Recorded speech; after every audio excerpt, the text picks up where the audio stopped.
Assalamualaikum warahmatullahi wabarakatuh. Alhamdulillahirabbil alamin wa bihi nasta'in wa ala umuri dunya waddin wa sholatu ala asrofil anbiya'i wal mursalin wa ala alihi wa sahbihi ajmain amma ba'du. Perkenalkan, nama saya Silmi Adila Anwar dari Prodi Ilmu Al-Qur'an dan Tafsir semester 2. Di sini saya akan menjelaskan mengenai ilmu mustalah hadis untuk memenuhi tugas UAS Ulumul Hadis yang diampu oleh Dr. Kiai Haji Ahmad Alim LC.MA. Dan adapun materinya yaitu yang pertama, mustalah hadis tingkatan-tingkatan hadis. Yang kedua, mustalah hadis klasifikasi hadis dhaif adab. Yang ketiga, ada perawi. Yang keempat, at-tahammul wal ijazah. Yang kelima, tingkatan mata rantai perawi hadis, sahabat tabi'in, tabi'ut tabi'in. Yang keenam, jar wa ta'dil, metode validasi perawi hadis. Yang ketujuh, hadis musnad. Itu adalah materi-materi yang akan dibahas pada PPT ini.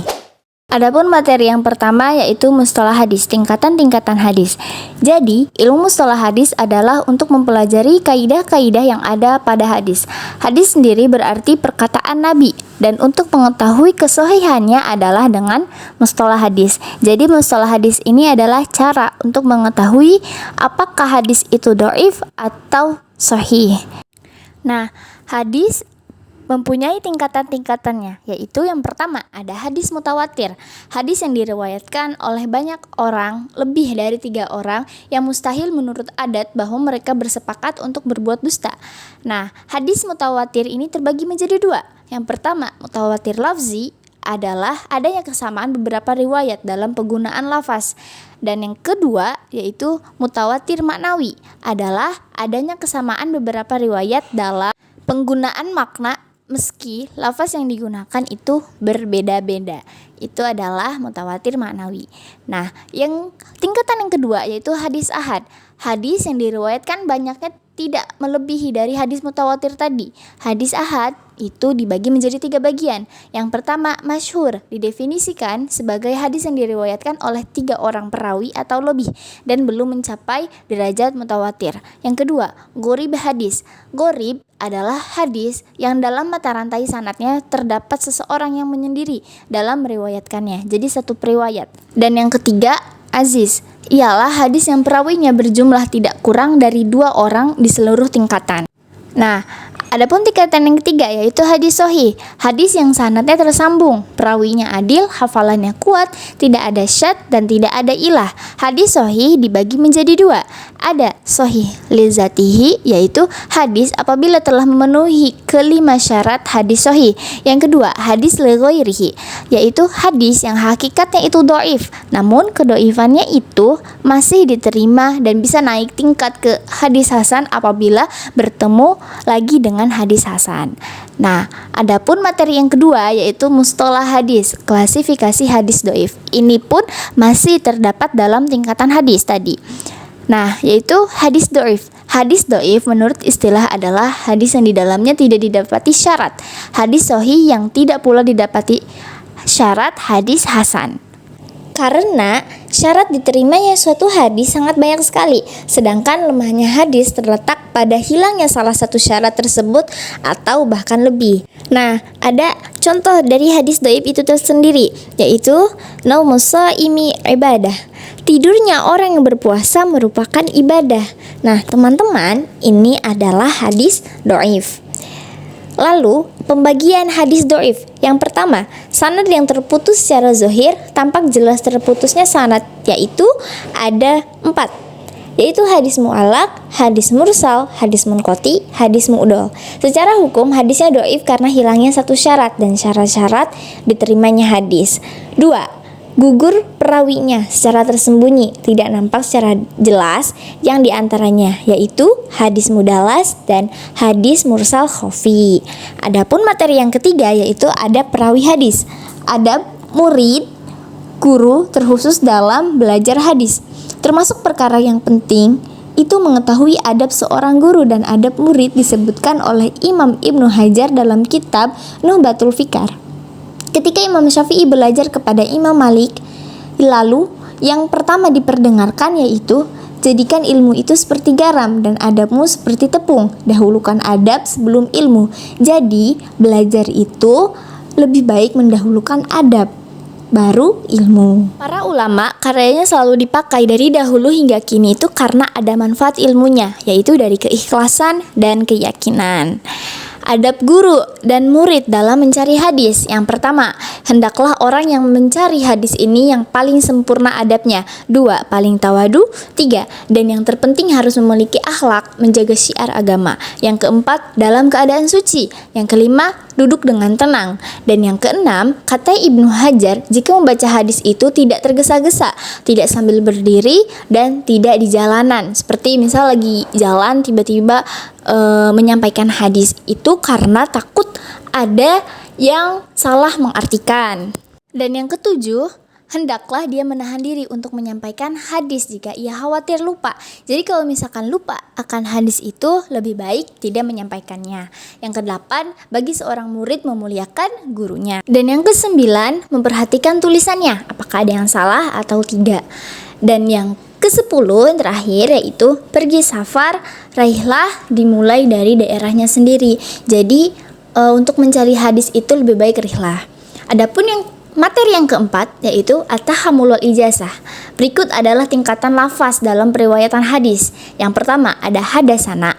Kalau seorang murid benar-benar secara langsung mendengar dari gurunya, guru langsung mengimlakan hadis ke muridnya. Yang kedua, akbarana. Digunakan jika seorang murid ia membaca satu riwayat di hadapan gurunya, ataupun ia ada di sana dan ikut mendengar orang yang membacanya riwayat di hadapan gurunya. Dan yang ketiga, amba'ana, yaitu ketika seorang murid menukil hadis dari seorang gurunya dan gurunya menyampaikan kepada muridnya secara ijazah. Adapun yang keempat, al-jahalah, yaitu ketika ijazahnya tidak disebut secara definitif atau tidak ada ta'yin penjelasan. Yang kelima, tingkatan yang kelima adalah mendapatkan ijazah dengan cara ditaklik gantung, yaitu menukil riwayat hadis tapi dengan cara ditaklik. Apakah ijazah seperti itu sah? Tetap sah, namun lebih rendah. Dan yang keenam, yaitu tingkatan yang keenam adalah lima dumin, yaitu memberikan ijazah tersebut kepada orang yang belum ada tetapi dia mengikuti yang ada. 7. Mengijazahkan orang yang belum hadir dan kelak dia akan membawa dari ijazah al-mujiz seperti aku ijazahkan untukmu apa yang sudah aku riwayatkan dan yang ada aku riwayatkan. Dan yang kedelapan yaitu ijazah dengan riwayat yang diijazahkan riwayatkan dari guru seperti aku ijazahkan riwayat ini ada semua riwayat yang aku riwayatkan atau riwayat yang diboleh diriwayatkan oleh guruku kepadaku untuk meriwayatkan hadis ini. Maka yang seperti itu khilaf.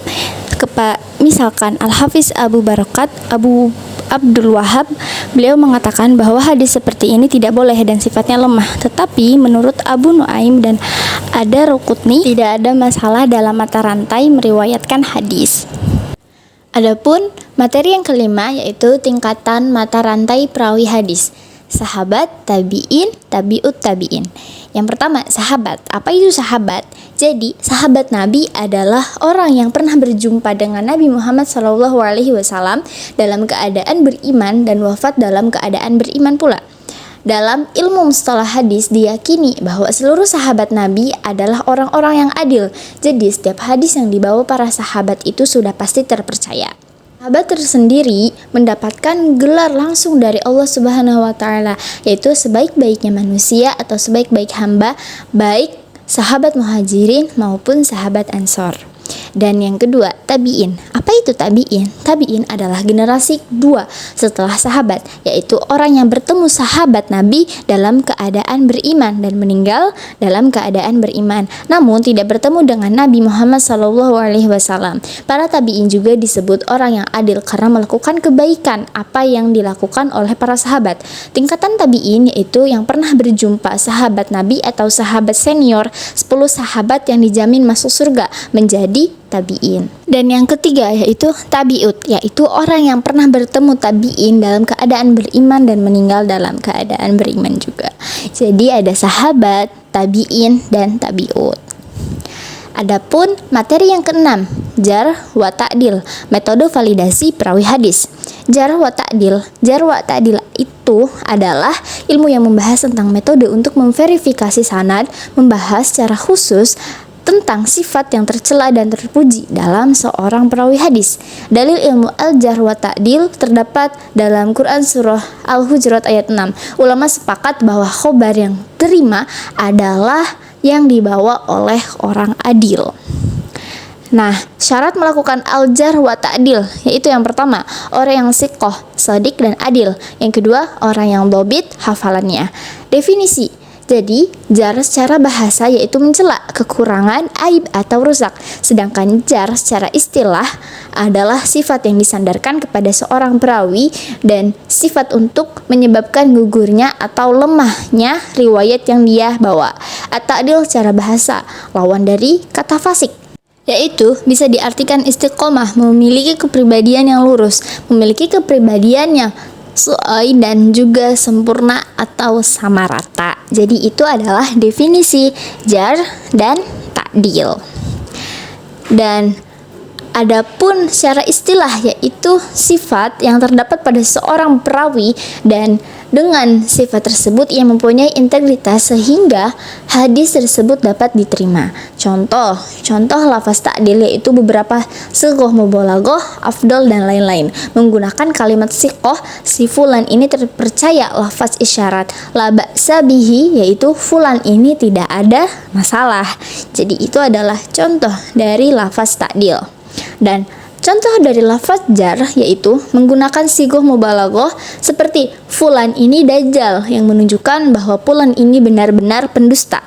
Lafaz yang menunjukkan bahwa si fulan ini hadisnya lemah atau menunjukkan kelemahan yang tidak bisa dijadikan hujah. Itu adalah contoh dari lafaz jar. Baik, adapun materi yang terakhir yaitu hadis musnad. Hadis musnad adalah hadis marfu atau hadis yang disandarkan sampai Nabi dan yang dimarfukan adalah sahabat dengan sanad yang bersambung. Terdapat satu kitab yang tersusun seluruh hadis sesuai dengan nama-nama sahabat yang dimarfukan hadis tersebut hingga tersambung ke Rasulullah SAW. Kitab tersebut dinamakan Kitab Al-Jami. Jadi itu adalah sedikit pembahasan tentang hadis musnad. Perbedaan musnad dan musnid yaitu jika musnid adalah orang yang meriwayatkan hadis, baik meriwayatkan sendiri atau meriwayatkan dari gurunya dan mempunyai sanad, atau meriwayatkan suatu hadis dengan sanad. Sedangkan musnad adalah hadis yang disandarkan kepada Nabi dan dimarfukan oleh sahabat. Dan musnid sendiri memiliki banyak istilah seperti musnid yang disandarkan kepada suatu daerah, contoh musnidu Iraq, musnidnya orang Irak, atau disandarkan kepada waktu pada zamannya seperti musnidud Durya, orang yang mengumpulkan banyak hadis. Jadi itu adalah pembahasan musnad dan musnid. Baik, mungkin hanya itu saja yang bisa saya sampaikan. Materi yang saya sampaikan, mohon maaf bila ada kesalahan kata dalam penyampaian materi ini. Terima kasih banyak untuk semuanya. Wassalamualaikum warahmatullahi wabarakatuh.